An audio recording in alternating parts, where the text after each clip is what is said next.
بناؤ کہ معصوم تھی تو مانگنا ہی حق کی دلیل ہے. پتہ نہیں خطا کا امکان تھا اور خطا پر تھیں، جب مانگ رہی تھیں خطا پر تھیں، لیکن جب آگے سے حدیث آئی تو ان کی یہ شان ہے کہ جن کے جگر کا ٹکڑا ہے ان کی حدیث سن کے سر تسلیم خم کر لیا. فرمایا وَلَا تَقْصُرُوا عَنْهُمَا فَتَهْلِكُوا، ان دونوں کی شان میں، قدر و منزلت میں، ان کی محبت اور مودت میں، اور ان کے ساتھ تمسک اور اعتصام میں کوئی کمی نہ کرنا، برباد ہو جاؤ گے.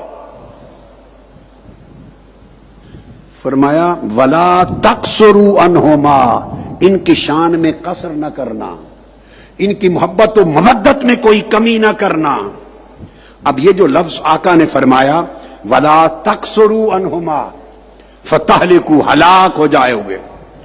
وَلَا تُعَلِّمُوهُمْ فَإِنَّهُمْ أَعْلَمُ مِنْكُمْ، اور انہیں سمجھانا نہیں، وہ تم سے زیادہ سمجھدار ہیں، وہ قرآن سے جڑے ہوئے ہیں، وہ قرآن کی حقیقی معرفت رکھنے والے ہیں. یہ جو الفاظ آقا علیہ السلام نے فرمایا وَلَا تَقْصُرُوا عَنْهُمَا، اس کا معنی ذرا سمجھ لیں. قصر کا لفظ، قصر اور قصر ہر شے میں ایک چیز ہوتی ہے طول، لمبا، اور چھوٹا کر دیں تو اس کو کہتے ہیں قصر،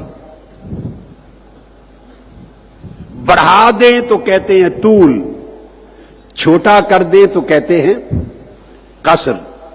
فرمایا قرآن اور میری اہل بیت کے بارے میں قصر نہ کرنا، ان کی شان، ان کی قدر و منزلت، ان سے تمسک، ان سے تعلق، ان کی محبت، ان کی مودت اور ان کے ساتھ وفاداری، اس میں قصر نہ کرنا، کمی نہ کرنا. اب یہ کمی قصر کیا ہے بڑی آسانی سے سمجھ لیں گے آپ. جس طرح نماز قصر ہوتی ہے، آپ ظہر اور عصر کی 4 رکعتیں پڑھتے ہیں، عشاء کی 4 رکعتیں پڑھتے ہیں، جب سفر میں جاتے ہیں تو نماز قصر ہو جاتی ہے، 4 کی 2 ہو جاتی ہے، یعنی کم ہو جاتی ہیں. جس طرح اللہ نے اپنی نماز سفر میں کم کرنا گوارا کر لی، سفر میں میری نماز کے فرض کم کر لو، آدھے کر لو، میں خوش ہوں، قبول کر لوں گا. آقا نے اپنی اہل بیت کی شان اور محبت اور مودت میں قصر گوارا نہیں کی. فرمایا میری اہل بیت کی شان میں قصر نہ کرنا. یہ حدیث کے لفظ کا معنی سمجھا رہا ہوں، لغت بتا رہا ہوں،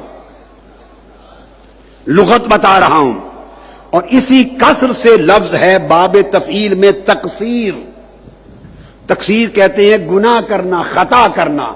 پھر میرے آقا نے فرمایا وَلَا تَقْصُرُوا، میری اہل بیت کی محبت، میری اہل بیت کی قدر و منزلت، میری اہل بیت کا مقام و مرتبہ، میری اہل بیت کی عظمت و مکانت، جب اس کی بات آئے تو تقصیر نہ کرنا، کہیں خطا نہ کر جاؤ، اسے بڑھا لو، کچھ فرق نہیں پڑتا، وہ قرآن سے جڑے ہوئے ہیں، کم نہ ہونے دو، کم نہ ہونے دو. یہ ایمان کا مرکز و محور ہے.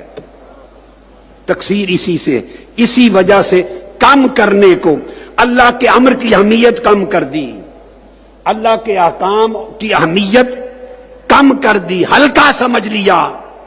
اس کو تقصیر کہتے، اسی وجہ سے بندہ گناہ کرتا ہے.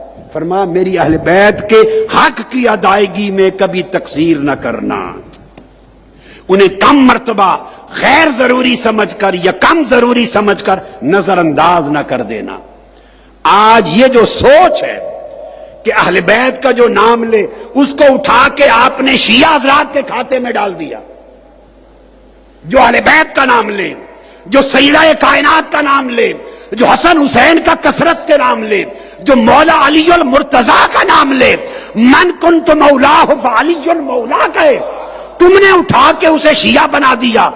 سوچنے کی بات ہے، یہ سب کچھ تاجدار کائنات نے عطا کیا ہے، یہ عقیدہ محمد مصطفیٰ نے دیا ہے. اور فرمایا یہ عقیدہ جو دیے جا رہا ہوں ان میں اس طرح قصر نہ کرنا جیسے سفر میں نماز کی کر لیتے ہو. وہ اللہ کا حق ہے، اس کی مرضی، پورا لے، کم کرے، معاف کر دے. وہ معاف کر دیتا ہے. مصطفیٰ نے فرمایا یہ میری اہل بیت کا حق ہے، اس کی کمی کا حق آپ کو نہیں ہے. اگر آپ نے میری اہل بیت کی شان و عظمت میں، ان کی مودت میں، ان کی مظلت میں، اس کی پاسداری میں، ان کی حفاظت میں کوئی کمی کی تو تم نے قرآن میں کمی کر دی، تم نے شان مصطفیٰ میں کمی کر دی، تمہارے ایمان کی کمی ہو گئی. ایسی تاکیدات اللہ کی عزت کی قسم آقا علیہ السلام نے اپنی اہل بیت اطہار کے علاوہ کسی طبقہ کے لیے نہیں فرمائی. اس کے بعد اہمیت صحابہ کرام کی عظمت اور تکریم کے لیے ملتی ہے، مگر یہ انداز اور یہ اسلوب اچھوتے اور نرالے جو اہل بیت پاک کے لیے آقا نے ارشاد فرمائے یہ منفرد ہے، اس میں کوئی شریک نہیں ہے.